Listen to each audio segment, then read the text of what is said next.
اور اگر آپ کی ترتیب ایسی ہے, کسی فیکٹری میں جاب کر رہے ہیں کہ واقعی دن ہی میں رکھنا, آپ دن ہی میں جاب کرنا, دن ہی میں مزدوری ضروری ہے, تو بھی آپ کو رکھنا پڑے گا, چاہے آپ کو جاب سے نکال دیا جائے. میں نے بتایا نا, شریعت کے حکام میں جتنی آسانی اللہ نے دے دی اتنی ہے, اپنی طرف سے اس میں آسانی کی مزید اجازت نہیں ہے. جاب چھوڑنا پڑے آپ کو, چھوڑنی پڑے گی. جاب کوئی ایسا عذر نہیں ہے جس کی وجہ سے روزہ رکھنا آپ کے لیے, روزہ چھوڑنا آپ کے لیے جائز ہو جائے. اور یاد رکھو, ایک بات خوب اچھی طرح سمجھ لو کہ اللہ نے اسلام کے جو 5 ارکان بیان کی ہیں جس پہ اسلام کی بنیاد قائم ہے, اس میں تیسرا رکن روزہ ہے, اور توحید کے لحاظ سے چوتھا رکن روزہ ہے, نماز, زکوٰۃ اور روزہ. اور یہ بات یاد رکھو کہ دنیا میں کسی حکومت کے قانون کو توڑنا اتنا بڑا جرم نہیں ہے. اس کائنات کے بنانے والے کے حکم کو توڑنا بہت بڑا جرم ہے, جس پر اس نے بہت بڑی سزا رکھی ہے. وہ لوگ احمق اور بے وقوف ہیں, وہ قرآن اور سنت کے مزاج سے اور اللہ تعالیٰ کے حکام سے ناواقف ہیں, جو یہ کہتے ہیں کہ ہم چونکہ روزہ رکھنے کے بہت مشقت میں مبتلا ہو جاتے ہیں, اللہ بہت غفور الرحیم ہے, معاف کرنے والا ہے, دسمبر میں رکھ لیں گے. ایسا نہیں ہے. اللہ نے غفور اور رحیم اپنے آپ کو ایسے لوگوں کے بارے میں قطعاً نہیں کہا.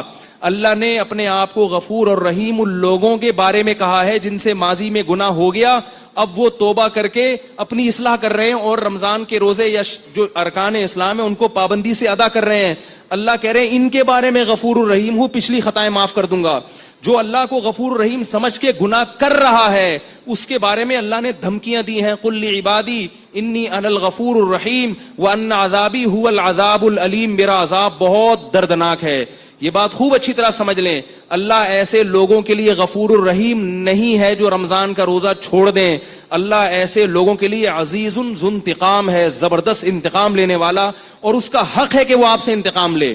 کیوں؟ اس نے سارے سال آپ کو پورے سال آپ کو کھلایا پلایا, اتنی نعمتیں دی اس نے.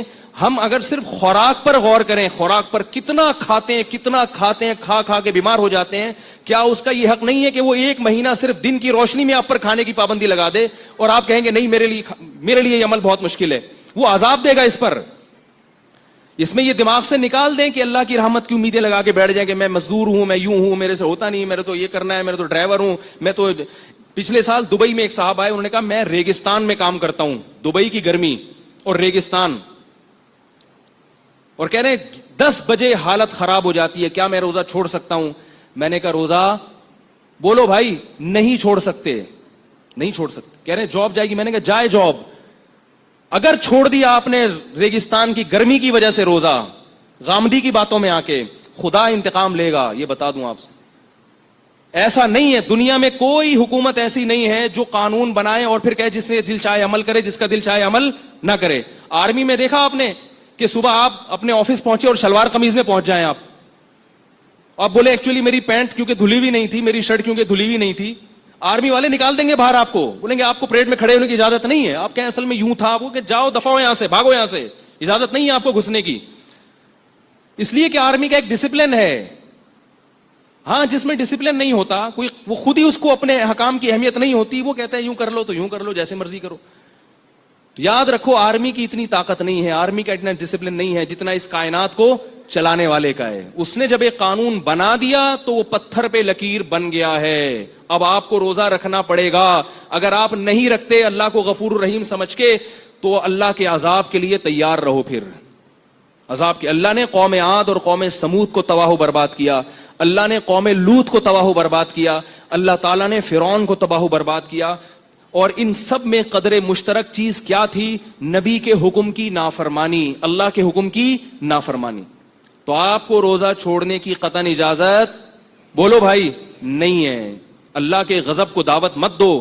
اور یاد رکھو دنیا میں جو اللہ کا عذاب آتا ہے نا روزہ خور پر, سب سے پہلا عذاب, اللہ اس کی طبیعت سے سکون چھین لیتے ہیں, رزق کی برکت اور رزق کی لذت چھین لیتے ہیں.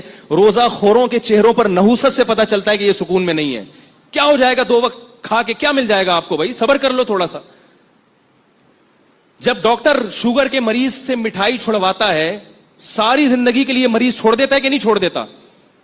اللہ آپ سے کچھ بھی نہیں چھڑوا رہا, صرف صبح صادق سے لے کے غروب آفتاب تک پابندی کا حکم دے رہا ہے. تو اپنے حال پہ طرز کھائیں, اپنے حال پہ رحم کریں. اللہ کو اس معاملے میں غفور اور رحیم نہ سمجھیں. یہ بہت بڑا دھوکہ ہے جو شیطان نے دل میں ڈال دیا ہے. قرآن میں اللہ کا آرڈر ہے کتب علیکم الصیام، اے ایمان والو تم پر رمضان کے روزے فرض ہیں. فرض کا لفظ اللہ نے استعمال کیا ہے، فرض کا لفظ. اور یہ بھی فرمایا ان الذین یکسبون الاثم، جو اللہ کے حکم کو پورا نہیں کر رہے، سیجزون بما کانوا یقترفون، عن قریب سزا ملنے والی ہے. یہ نہیں کہا کہ جو اللہ کے حکم کو پورا نہیں کر رہے کوئی بات نہیں، اللہ غفور رحیم ہے، چاہوں گا معاف کر دوں گا، چاہوں گا سزا دوں گا، جیسے مرضی کرو. اللہ نے دھمکی کا لفظ استعمال کیا ہے سیجزون، دیر نہیں ہے، دیر نہیں ہے، عن قریب سزا ملنے والی ہے. اور افسوس اس پر ہے کہ آج روزہ کھایا بھی جا رہا ہے اور کھلے عام کھایا جا رہا ہے. اور یہ بیوقوف سمجھتا ہے کہ مجھ پر چونکہ اللہ کا عذاب نہیں آ رہا، مجھ پر چونکہ اللہ کا عذاب نہیں آ رہا لہذا اگلے سال بھی کھاؤں گا. تو میرے بھائی لوط علیہ السلام کی قوم پر بھی اللہ کا عذاب اس وقت نہیں آیا جب لوط علیہ السلام اس قوم کو سمجھا رہے تھے. قوم عاد پر بھی اس وقت اللہ کا عذاب نہیں آیا جب قوم عاد کو ان کے نبی سمجھا رہے تھے. سنستدرجہم من حیث لا یعلمون، اللہ فرماتے ہیں ہم ان نافرمانوں کو ایسے ڈھیل دیں گے کہ ان کو پتہ بھی نہیں چلے گا. اللہ کی عادت ہے کہ جب کوئی اللہ کی نافرمانی کرتا ہے، عادت یہ ہے، اور اس پہ اکڑتا بھی ہے تو اللہ اس کو ڈھیل دیتے ہیں، اس کے لیے نافرمانی کے دروازے مزید کھول دیتے ہیں کہ کر لے، جی بھر کے کر لے، جہنم میں نے تیرے لیے تیار کر کے رکھی ہے، تو جی بھر کے کر لے، یہ حسرت نہ رہے کہ میں نے نہیں کی. تو دنیا میں بھی اللہ کا عذاب آتا ہے، تبھی آپ دیکھیں سکون ختم ہو گیا زندگیوں سے، کھا کھا کے مستنڈے بن گئے ہیں، بریک ہی نہیں ہے، منہ کو لگام ہی نہیں ہے. ایک چھوٹی سی بات بتا کے بیان ختم کرتا ہوں. ایک بہت ہی کھاؤ پیو والا آدمی کسی کمپنی میں گیا، مینیجر بننا تھا. تو ایک شخص نے اس سے کہا تمہیں اپنے منہ پہ کنٹرول نہیں ہے، تم امپلائیز پہ کنٹرول کیسے کرو گے؟ تو یاد رکھو جس آدمی کو اپنے منہ پہ کنٹرول نہیں ہے نا، ہر وقت بکریوں کی طرح کھاتا رہتا ہے، وہ دنیا میں کوئی بھی کام نہیں کر سکتا. تو چھوڑ دو اللہ کی خاطر. لوگ یہ کہتے ہیں ہم سے پڑھائی نہیں ہو رہی، بوریت ہو رہی، سوتے ہوئے گزار دو، کوئی مسئلہ نہیں ہے، کھانے کی اجازت نہیں ہے. ہاں رمضان کو کوشش کریں کارآمد بنائیں، نہیں سوئیں.